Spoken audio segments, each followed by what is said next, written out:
taught something. So, but you know, one of the things that we talk about with the absence of fathers or whatnot is how it affects young women, and I think we fail to look at what it's doing to young men at the same time.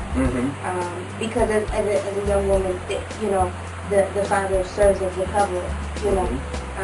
But for young men, I think it's interesting, especially within our culture, the level of value or the lack of value we have for relationships, or the desire for becoming a husband or a father, because that father figure wasn't there to show that. So, knowing that you had what you had, what would you suggest, or what would you say to young men who, you know, are wondering, would I ever really consider marriage or being a father? Because, you know, a lot of people have babies, but, you know, being a father to those children, or, you know, being a husband and being a leader in that family, that's a whole different. Right. That's a big, major responsibility, and that's another thing that I think that some males look at marriage. That's a responsibility. Yeah, it's huge. You're responsible for everybody that's in that family, and some people just don't want to have that responsibility, and that's fine. There's nothing wrong with that. But at the same time, I wouldn't suggest that you go out and just have babies everywhere and then you not stay and take care of them, and not father or mother them. So, but I'm excited about it because, I mean, you're cultivating, you're leaving your stamp on life. Cultivating, you know, new beginnings for new people to be able to go out there and be what God has called them to be, to tackle these things that God has for them, the blueprint in their lives. So, I mean, I'm up for it. I've always been. I mean, you know, and I'm not saying that I don't know everything. I don't know everything, and I tell people I don't know what I'm doing, but I'm gonna figure it out. We're gonna figure it out. We're gonna work it out. We're gonna make it work. And you gotta help where they're going on with it. Exactly. So, yeah. But fatherhood, I think, is very important for the males. It's very important because a lot of things I don't do because my father taught me, you know, the consequences of certain things.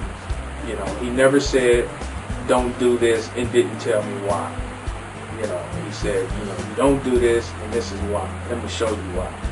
You know, I remember one time it was a Sunday morning, because one of our things was sometimes Sunday morning before we would come to church, we would ride over to Nashville to the flea market and just, you know, ramble around or whatever. Sometimes he had side jobs because he was a painter. So he painted a lot of industrial trucks and things like that, and I would go help him. I would like tape off stuff. And so one time he said, come here, son. And I walked over and he had this can in his hand. And he said, sniff this. And I walk over to him, my father.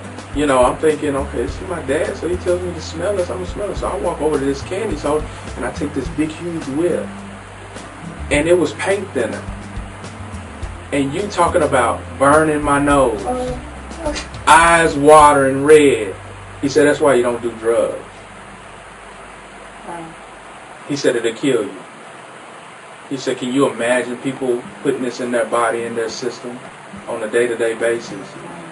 He said it'll kill you. Wow. I'll never forget that. I'm 35. I was probably 10 years old. When I'm 65, I'll still remember that. So, teaching your children with effectiveness. Right.